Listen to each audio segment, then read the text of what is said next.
وراودته التي هو في بيتها عن نفسه وغلقت الأبواب وقالت هيت لك قال معاذ الله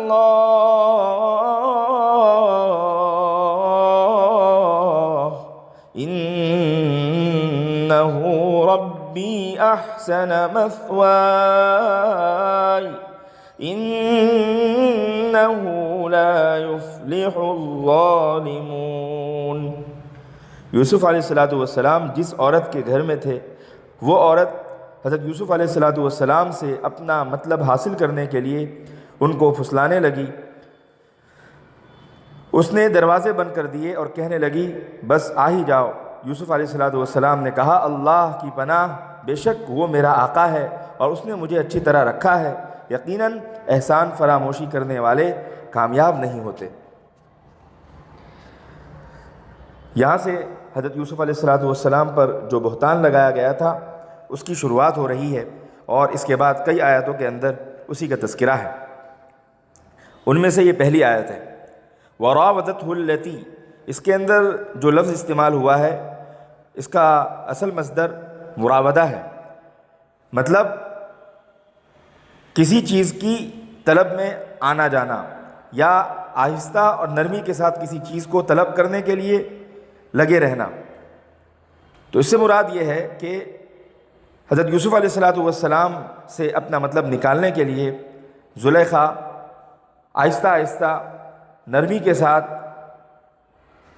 ان کے پیچھے لگ جاتی ہے اور اپنا مطلب نکالنے کے لیے خوب کوشش کرنے لگ جاتی ہے۔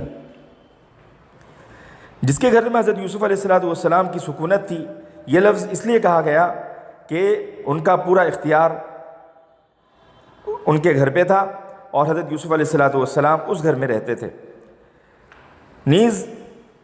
غلقت اور غلقت اس طرح کے الفاظ اکثر بند کرنے کے لیے آتے ہیں، جو دروازوں کو ہم بند کرتے ہیں، لیکن یہاں پر تشدید یہ دروازوں کی کثرت کو بیان کرنے کے لیے آتا ہے، اور نفس فعل میں کثرت کو بھی بتلانے کے لیے آتا ہے، یعنی بہت سارے دروازے ہوں گے تو سارے دروازے بند کر دیے گئے۔ نیز یہ بات بھی ہو سکتی ہے کہ بار بار ان کو بند کرنے کی کوشش کی گئی ہوگی۔ آیت کریمہ کے اس جز کا مفہوم یہ ہوا کہ عزیز مصر کی بیوی زلیخا، جس کے مکان میں حضرت یوسف علیہ السلام کی رہائش تھی، وہ حضرت یوسف علیہ السلام پر اس طرح فریفتہ ہو گئی کہ اس نے اپنا مقصد حاصل کرنے کے لیے تدبیر و بہانہ اور نرمی اور رفق کے ساتھ ان پر دوڑے ڈالنے لگی، اور دل میں کوئی خوف اور دغدغہ باقی نہ رہ جائے اس کے لیے مکان کے سارے دروازوں کو خوب اچھی طرح بند کر دیا، اور انسانی نظروں سے محفوظ رہنے کا مکمل انتظام کر لینے کے بعد نعوذ باللہ حضرت یوسف علیہ السلام کو مخاطب کر کے کہا ہیت لک، آ جاؤ، میں تمہیں سے کہہ رہی ہوں۔ تو یہ لفظ ایسا تھا کہ اچھا سے اچھا آدمی ہیبت میں آ جاتا اور اس بات کو نعوذ باللہ اقرار کی شکل دے دیتا، لیکن حضرت یوسف علیہ السلام نے جیسے ہی لفظ سنا تو اس کے جواب میں کہا معاذ اللہ، یعنی تم جس غلط اور برے فعل کے بارے میں مجھ کو دعوت دے رہی ہو، میں اس سے اللہ تعالیٰ کی پناہ اور مدد چاہتا ہوں کہ اس فعل خبیث میں ہرگز میں تمہاری ہمنوائی نہیں کر سکتا۔ خداوند قدوس ہمیشہ کے لیے مجھے اپنی حفاظت میں اور اپنی پناہ میں رکھے، اور وجہ بتائی کہ کیوں میں ایسا کہنا چاہتا ہوں۔ انہ ربی احسن مثوائی، انہ ہو ضمیر سے مراد یا تو عزیز مصر ہے یا اللہ تعالیٰ ہے، دونوں اعتبار سے معنی بیٹھ جاتا ہے۔ تو اگر اللہ تعالیٰ کی جانب ہے تو اس طرح سے اس کا معنی ہوگا کہ اللہ ہی میرا خالق ہے، اس نے تیرے شوہر کے دل میں شفقت و مہربانی پیدا کر کے مجھے بہترین ٹھکانہ عطا فرمایا، تو پھر میں اس طرح کے گناہ کبیرہ کا ارتکاب کر کے اس اللہ کی نافرمانی کروں، یہ کیسے ہو سکتا ہے؟ اس جواب کے ذریعے زلیخا کو عذاب خداوندی سے ڈرانا ہے کہ خدا کی نافرمانی اس کے عذاب کو لازم کر دینے والی ہے۔ اور اگر عزیز مصر مراد لیا جائے تو ترجمہ ہوگا کہ تمہارا شوہر عزیز مصر یہ تو میرا آقا ہے، وہ میری تربیت کرنے والا ہے، اس نے مجھے بہترین ٹھکانہ دیا ہے اور میرا اعزاز و اکرام کیا ہے، لہذا میں اس کی امانت یعنی تمہارے ساتھ خیانت نہیں کر سکتا۔ پتہ چلا کہ دونوں طرف ضمیر کو لوٹانے سے معنی صحیح ہو سکتا ہے۔ نیز فرمایا کہ جو کوئی اس طرح کی حرکت کرتا ہے وہ ظالم ہے اور ظالم کبھی بھی کامیاب نہیں ہوگا۔ جو لوگ بھلائی کا بدلہ برائی سے دیتے ہیں یا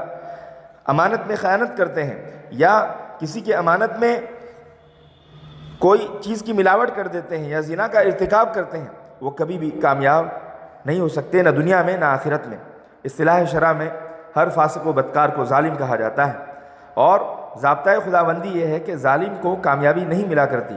ظلم چاہے کسی قسم کا ہو۔ لہذا آیت کے معنی یہ ہو جائیں گے کہ گناہوں کا ارتکاب کرنے والا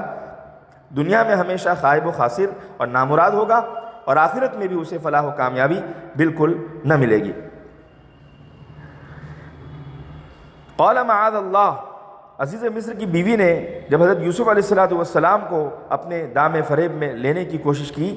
تو حضرت یوسف علیہ السلام نے کہا معاذ اللہ انہ ربی احسن مثوائی، کہ اس نے مجھے بہترین ٹھکانہ دیا، اگر میں اس کے ساتھ خیانت کروں گا تو میں ظالم قرار پاؤں گا، اور ظالم لوگ کبھی بھی کامیاب نہیں ہوتے۔ تو یہ جملہ ایسا تھا کہ اس جملے کو کہہ کر انہوں نے اس بات کو واضح کر دیا کہ اللہ کے حقوق اس بات کی اجازت نہیں دیتے، اور مخلوق کے حق کی رعایت بھی اللہ تعالیٰ کے حق کے وجہ سے واجب اور ضروری ہے۔ لہذا عزیز مصر کے احسان کا بدلہ میں برائی سے دوں، یہ عقلی اعتبار سے بھی بہت ہی بری بات ہے۔ پھر نقصان دہ چیزوں سے اپنے نفس کی حفاظت بھی ضروری ہے، اور جس لذت نفس کی تم دعوت دے رہی ہو وہ تو تھوڑی دیر کی بات ہے، لیکن بدلے میں دنیا کی بھی رسوائی ہے اور آخرت کا بہت بڑا شدید عذاب میرے سر لگ جائے گا۔ لہذا اس طرح کی تھوڑی لذت نفس کے واسطے اتنا بڑا خسارہ اور اتنا بڑا ضرر عظیم کو اختیار کر لینا یہ تقاضۂ عقل کے بھی خلاف ہے۔ لہذا میں تمہاری دعوت ترب و نشاط کو بالکل قبول نہیں کر سکتا، اور بالکل بھی میں یہ عمل حرکت میں نہیں لا سکتا۔ اب ان آیات میں جو باتیں کہی گئی ہے اس کو اگر گہرائی کی نظر سے دیکھیں تو ہمیں یہ بات سمجھ میں آتی ہے کہ ایک طرف الطاف غیبیہ حضرت یوسف علیہ السلام کی عجیب و غریب طریقے سے تربیت فرما رہی تھی، دوسری طرف عزیز مصر کی بیوی زلیخا نے ان کے سامنے بہت ہی خطرناک امتحان کا موقع لا کھڑا کر دیا کہ جس میں اچھوں کے قدم پھسل جائے۔ حضرت یوسف علیہ السلام کے حسن و جمال پر زلیخا اس قدر مفتون ہو گئی اور دلکشی اور ہوش ربائی کے سارے سامان اس طرح سے جمع کر کے رکھ دیا کہ یوسف علیہ السلام کے دل کو ان کے قابو سے باہر کر دے۔ ایک طرف عیش و نشاط کے سارے ساز و سامان، نفسانی جذبات پورے کرنے کے لیے ہر قسم کی سہولتیں، یوسف علیہ السلام کا ہر وقت زلیخا کے گھر میں موجودگی، نیز اس کا نہایت محبت اور پیار سے رکھنا، تنہائی کے وقت خود عورت کی طرف سے خواہش کا بے تابانہ اظہار، کسی غیر کے آنے جانے کے سارے دروازے بند، دوسری طرف جوانی کی عمر، قوت کا زمانہ، مزاج کا اعتدال، تجرد کی زندگی، یہ سب وہ دوائی اور وہ اسباب تھے جن سے ٹکرا کر بڑے سے بڑے زاہد کا تقویٰ اور بڑے سے بڑے نیک لوگوں کی نیکی پاش پاش ہو جاتی ہے۔ مگر خدا نے جس انسان کو محسن قرار دیا، علم و حکمت کے رنگ میں رنگین کیا اور پیغمبرانہ بلندی اور نبوت کی عصمت کے اونچے مقام پر فائز کیا، اس کی کیا مجال تھی کہ اس سے کچھ اس طرح کی حرکت صادر ہو جاتی یا اس پر شیطان کا قابو چل جاتا۔ اس نے صرف ایک لفظ کہا معاذ اللہ، خدا کی پناہ، اور اس طرح کہا کہ اللہ تعالیٰ کی مدد سے شیطانی جال کے سارے حلقے ٹوٹ گئے، کیونکہ جس نے خدا کی پناہ لی اس پر پھر کس کا وار چل سکتا ہے۔ لہذا قال معاذ اللہ یہ ایک ایسی آیت تھی کہ خدا کی پناہ میں ایسی قوی حرکت کیسے سرزد ہو سکتی ہے۔ لہذا وہ عزیز مصر میرا مربی ہے، یا وہ اللہ میرا پالنہار ہے جس نے مجھے ایسی عزت و راحت سے رکھا، کیا میں اپنے محسن کے ناموس پر حملہ کر سکتا ہوں، یا میں ایسے اللہ تعالیٰ کے احسان کو بھول سکتا ہوں؟ بے انصافی کرنے والے کبھی بھی بھلائی اور کامیابی کا منہ نہیں دیکھ سکتے۔ نیز جب ظاہری مربی کا ہم کو اس قدر پاس و لحاظ ہے تو سمجھ لینا چاہیے کہ اس پروردگار حقیقی سے ہمیں کس قدر شرمانا اور حیا کرنا چاہیے، جس نے محض اپنے فضل و کرم سے ہماری بہترین تربیت فرمائی اور اپنے بندوں کو ہماری خدمت اور راحت رسانی کے لیے کھڑا کر دیا۔ اللہ ہی ہے جو اس طرح کے معاملات میں آدمی کی حفاظت کرتا ہے۔